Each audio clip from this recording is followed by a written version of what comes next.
মানুষ মানুষকে ঠকানোর রাস্তাটা আসলে আমরা সাধারণ মানুষরাই বের করে দিই। কেন বললাম কথাটা, সম্পূর্ণ ভিডিওটা দেখলে বুঝতে পারবেন। হ্যালো এভরিওয়ান, আসসালামু আলাইকুম। সবাই কেমন আছেন? আশা রাখি সবাই ভালো আছেন। আমি আলহামদুলিল্লাহ ভালো আছি।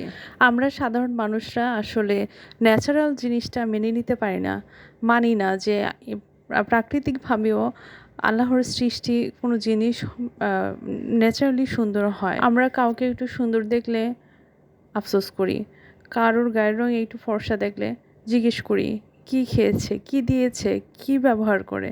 কারোর চুল একটু সুন্দর দেখলে জিজ্ঞেস করি কোন তেলটা ব্যবহার করেন, কোন শ্যাম্পু ব্যবহার করেন, কি ব্যবহার করেন, এগুলি আমরা জিজ্ঞেস করি। আমরা আসলে ভাবি যে কোনো প্রোডাক্ট ব্যবহার করে হয়তো বা সুন্দর হয়েছে, কোনো প্রোডাক্ট ব্যবহার করার কারণে হয়তো বা চুল লম্বা হয়েছে, ঘন হয়েছে। আসলে এমনটা না। যার চুল সুন্দর, যে ফর্সা, সে ন্যাচারালি ফর্সা। আর আপনি যেটা হচ্ছে গিয়ে বিভিন্ন প্রোডাক্ট ইউজ করে করবেন, সেটা আসলে পার্মানেন্ট থাকে না। সেটা থাকে ক্ষণস্থায়ীর জন্য, কয়েকটা দিনের জন্য মাত্র। বেশি হলে আপনার 6 মাস, 1 বছর বা 2 বছর থাকতে পারে। কিন্তু পার্মানেন্ট কোনোভাবেই আপনার কোনো জিনিস স্থায়ী না। যেটা আপনি কেমিক্যালের মাধ্যমে করেন আর হচ্ছে গিয়ে বিভিন্ন ক্রিম ইউজ করেন, এটা কখনোই পার্মানেন্ট হয় না। আসলে আল্লাহ প্রদত্ত যে সৌন্দর্যটা আছে, ওই সৌন্দর্যটা আসলে অনেক মানুষই মানতে নারাজ। অনেকে ভাবে কোনো প্রোডাক্ট ইউজ করেছে, কোনো কিছু ব্যবহার করেছে, হয়তো বা এই জন্য এরকম হয়েছে। তো এভাবে হচ্ছে গিয়ে আমাদের বিভিন্ন প্রশ্নের ফাঁদে হচ্ছে আমরা নিজেরা পড়ে যাই।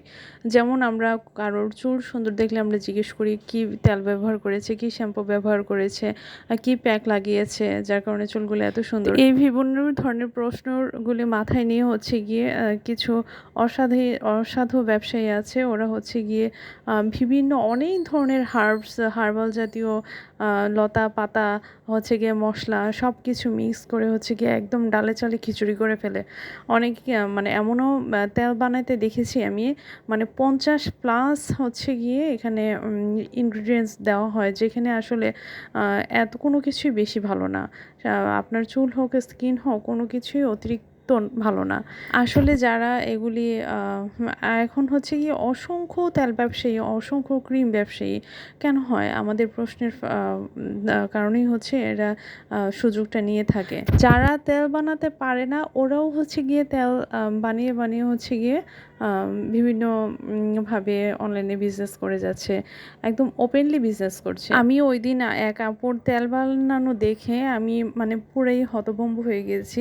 মানে এমন কোনো কিছু বাদ রাখে নাই, একদম গাঁদা ফুলের পাপড়ি পর্যন্ত হচ্ছে গিয়ে চুলের তেলের মধ্যে দিয়েছে, যেটা হচ্ছে হিট দিয়ে ভালো করে পুড়িয়ে হচ্ছে গিয়ে আপনার বিভিন্ন তেল বানানো হচ্ছে।